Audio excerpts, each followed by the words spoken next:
안녕하세요. 다정한 안부 3월의 콘텐츠로 돌아왔습니다. 이제 봄 기운이 정말 완연해요. 그래서 저는 스물스물 겨울 끝자락부터 시작해가지고 입이 터졌어요. 입 터진다는 말 뭔지 아시죠? 아니, 식욕이 너무 좋고요. 그냥 다 맛있어요. 먹어도 허기지고.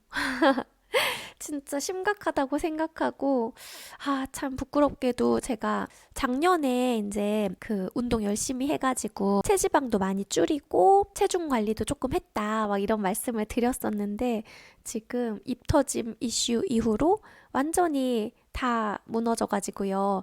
바쁘단 핑계로 지금 주중에는 운동을 하나도 하지 않고 또 먹는 것도 예전에는 달달한 거라든지 좀 몸에 안 좋은 음식들은 최대한 피하려고 하고 막 이러다가 요즘은 인생 뭐 있어, 나 맛있는 거 먹을 거야 예전으로 완전히 돌아왔고 약간 더 심해졌어요. 먹고 싶다는 생각이 들면 그냥 참지 않고 바로 가서 먹는 그런 지경에 이르렀는데요. 그렇지만 또 먹는 이야기 너무 즐겁잖아요. 그리고 저 같은 그 직장인들에게는 점심시간이 정말 너무 소중하단 말이에요. 그래서 그 이야기를 조금 나누고 싶어서 가지고 왔습니다. 점심 때 어떤 거 드시는 거 좋아하세요? 김치찌개를 소울푸드로 삼는 분들도 있으시고, 뭐, 돈가스도, 제육, 그런 거 되게 많이 좋아하시죠? 저는 지금도 되게 좋아하지만 지금보다도 20대 입사 초반 때는 떡볶이를 진짜 좋아했던 것 같아요. 그래서 친한 동기 언니랑 조금 스트레스 받는다 아니면 좀 그냥 이유 없이 땡긴다 하면 그 즉석 떡볶이 집을 되게 좋아해가지고 특히 밀떡을 아주 좋아해요. 그래서 되게 자주 갔었고요. 지금도 여전히 떡볶이를 너무 사랑하고 그리고 버거집이나 피자집에도 많이 갔던 것 같아요. 좀 어린 입맛에 그런 것들 너무 맛있잖아요. 그러면서 그냥 회사 뭐 약간 상사분에게 이런 꾸지람을 들었어. 아니면 일하다가 이런 실수를 했는데 나는 왜 이 모양인지 몰라. 이런 거 서로 자책하고 좀 우쭈쭈 위로도 해주고 응원도 해주면서 그런 몸에 안 좋을 수 있지만 입에는 너무 맛있는 음식들을 많이 먹었던 기억이 납니다.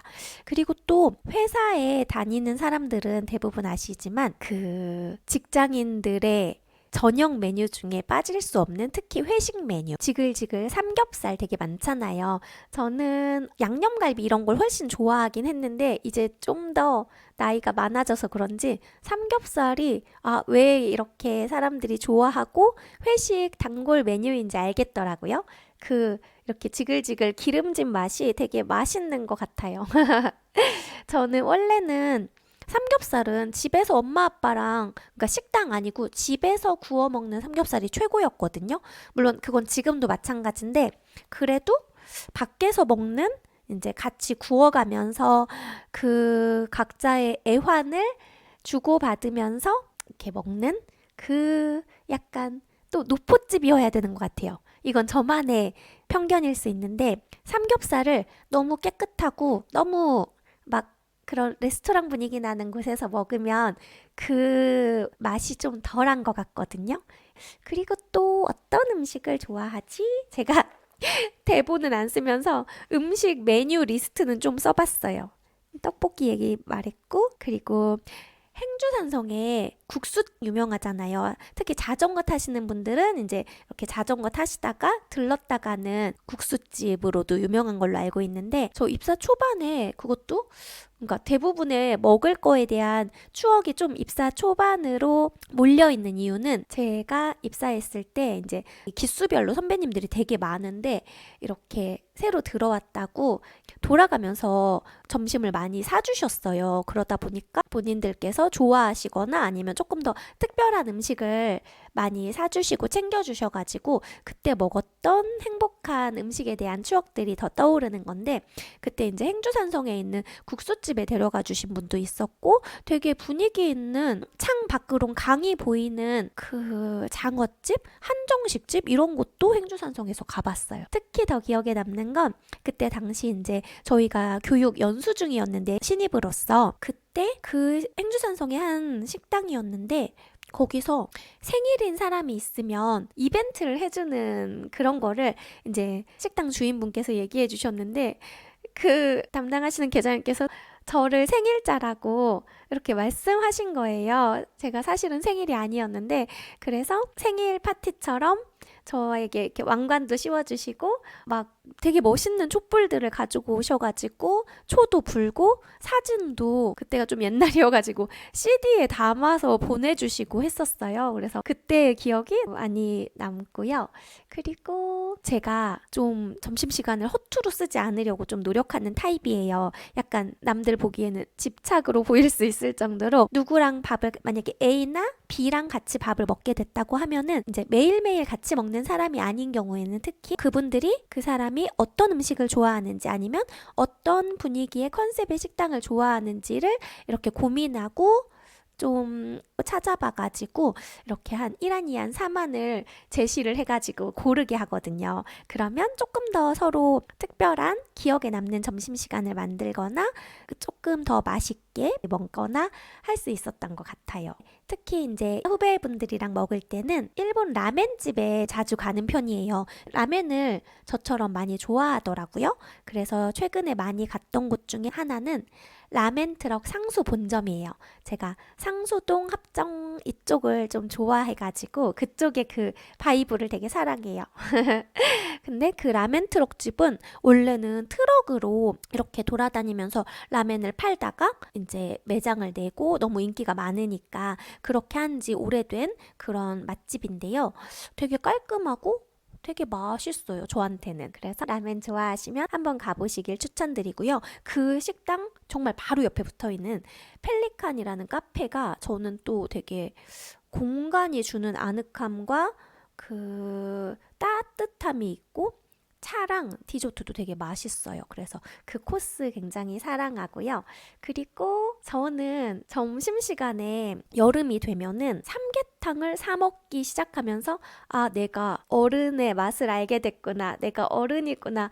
이런 생각이 좀 들었어요. 삼계탕은 엄마가 이렇게 집에서 삶아가지고 고기 이렇게 뜯어가지고 접시에 올려주면 슉슉 그것만 집어먹는 되게 어린 입맛이었는데, 그러니까 제가 찾아서 먹은 적은 한 번도 없어요. 약간 어른의 음식이라는 그런 생각이 저한테 강해가지고요. 근데 직장 생활을 꽤 하면서 슬슬 좀 기력이 쇠한다. 좀 뭔가 체력에 충전이 필요하다. 이런 느낌이 들 때 여름이 되면은 삼계탕을 사 먹게 되더라고요, 저도. 네. 제가 좋아하는 삼계탕 집을 하나 소개해드리면 이미 워낙 유명한 맛집이긴 한데요. 점심시간에 가기에는 좀 거리가 있어서 주로 퇴근 후에 갔던 곳인데요. 영등포구 신길동에 있는 원조 호수 삼계탕. 저 이 집을 되게 좋아해요. 최근에는 많이 가진 못했는데 예전에는 줄을 많이 섰었어요. 요즘은 또 워낙 맛집이 많아져서 예전만큼 줄을 서진 않을 거란 생각도 들기는 해요. 거기 삼계탕은 그 보통의 삼계탕처럼 맑은 국물이 아니라 들깨로 한 거거든요. 그래서 굉장히 크리미하고 이렇게 죽 같은 느낌, 습 같은 느낌도 들어요. 거기서 같이 제공하는 그 오이랑 고추랑 고추장의 맛이 또 저는 되게 감칠맛 나고 좋더라고요. 그렇게 저는 어른이 되었답니다. 그리고 또 저희 구내식당이 많아요. 여러 개 구내식당이 있어서 이렇게 점심시간 전에 이제 함께 밥 먹는 짝꿍들이랑 오늘 식단표 확인하고 어디 갈까 정해보자. 이렇게 하고 굳이 외식을 하지 않고 구내에서 또 맛있는 메뉴를 따라갈 때가 있는데 제일 제가 봤을 때 저희 구내식당에서 인기 있는 메뉴는 돈가스인 것 같아요. 어느 식당이든지 메뉴가 돈가스인 날에 그 식당은 줄이 엄청 긴 거예요. 그리고 제육이 메뉴인 식당들도 좀 인기가 있는 것 같고 아무튼 예전에는 그냥 맛있다 생각은 하면서도 뭘 그렇게까지 찾아가서 먹고 줄을 서지? 이런 생각을 했는데 점점 한 최근 1, 2년 사이에 그 돈가스와 제육이 왜 그렇게 국민 메뉴인지 제가 슬슬 알게 되었어요. 그리고 저는 점심 때 먹는 음식 중에 식사 메뉴 못지않게 카페 커피 메뉴, 음료를 엄청 중시해요. 특히 카페를 워낙 좋아하다 보니까 식사는 대충 하고 카페를 여기 갔으면 좋겠다 이렇게 정할 때도 꽤 있거든요. 좀 특이하죠. 네, 식사도 당연히 중요하겠지만 저는 카페를 좋은 곳에 갔다 오고 제 마음에 입에 꼭 맞는 카페를 갔다 오면 그렇게 기분이 좋아서 오후 근무가 가뿐한 느낌이 들거든요. 저는 카페에서 좋아하는 메뉴가 한 20대 때는 카페 모카를 많이 먹었고요. 그리고 카라멜 마키아토도 좀 먹었어요. 그러다가 30대 이후부터 이제 지금의 아이스 바닐라 라떼, 아바라 메뉴에 정착을 하게 됐는데요. 바닐라 빈 라떼나 스페니쉬 라떼가 있는 곳도 그 메뉴가 있으면 그걸 챙겨 먹는 편이에요. 제가 아메리카노를 어떻게 무슨 맛으로 먹는지 모르겠다고 했더니 저희 동기 한 명이 저한테 네가 인생의 쓴맛을 몰라서 그렇다 이 얘기를 해줬던 게 아메리카노를 볼 때마다 생각이 나는데요. 그래도 지금은 조금 쓴맛을 알게 되어서 아메리카노에 시럽을 추가해서 먹거나 아니면 바닐라를 먹는 게 너무 좀 이렇게 죄책감이 들 때 아이스 라떼를 먹거나 하고 있습니다. 여러분은 커피 메뉴 중에 어떤 메뉴를 좋아하는지 궁금하네요. 저 바닐라 라떼로 정착하기 전에는 아인슈페너나 비엔나 그 위에 생크림 쫀득하게 올라가는 그 커피 메뉴도 굉장히 좋아했어요. 그리고 음식 메뉴만 얘기하면 좀 그렇잖아요. 그래가지고 제가 이 이야기와 함께 읽어드리고 싶은 내용을 두 책에서 챙겨왔는데 일단은 공지영 작가의 에세이 딸에게 주는 레시피. 이 책은 딸에게 엄마가 전해주고 싶은 어떤 인생의 이야기들을 메뉴에 대한 레시피와 함께 이렇게 토막토막 써놓은 그런 책이거든요. 그래서 제가 읽어드리고 싶은 부분은 짧은 부분을 읽어드리고 싶어요. 그러니까 전체를 읽어드리면 너무 기니까 앞부분의 맥락을 살짝 말씀을 드리면 삶이 누구에게나 공평해야 한다. 그리고 우리의 인생이 행복해야 한다. 이런 게 당연하다고 생각하고 살면 사실 삶의 어려운 순간마다 그리고 인생이 공평하지 않다고 느낄 때마다 참 좌절하기 쉽잖아요. 그래서 사실은 그렇지 않다 이런 부분이 앞에 쫙 나왔고요. 그리고 살짝 한 부분 읽어드릴게요. 인생이 불공평하고 인생이 원래 행복으로만 이루어진 금빛길이 아니라는 것을 아는 순간 인생길은 쉬워진다. 이것만은 약속할 수 있어. 히말라야를 오르는 사람들 중에서 여기 왜 이렇게 추워요? 힘들어요. 여기 왜 이렇게 산소가 부족하죠? 왜요? 왜 춥고 왜 산소가 부족하죠? 라고 묻는 이가 없지. 그래, 인생은 히말라야 같다. 아니, 어쩌면 히말라야보다 더 어려운 길일지도 몰라. 최소한 히말라야에서는 어느 날 어떤 등반객이 히말라야의 날씨가 좋아질 기미가 보이지 않는다. 산소가 더 채워질 가망도 없다. 이러면서 자살했다는 이야기는 듣지 못했으니까. 네. 이런 부분을 읽고 싶었어요. 제가 아까 말씀드렸듯이 자꾸 어떤 맛있는 거를 찾고 먹는 걸로 풀려고 하는 것들이 삶에서 만나는 어떠한 좌절의 바위 같은 것들을 맞닥뜨렸을 때 주로 그랬거든요. 그러니까 삶이 되게 해피하고 평탄할 때는 먹는 것에 그렇게 막 이렇게 그렇지는 않았던 것 같아요.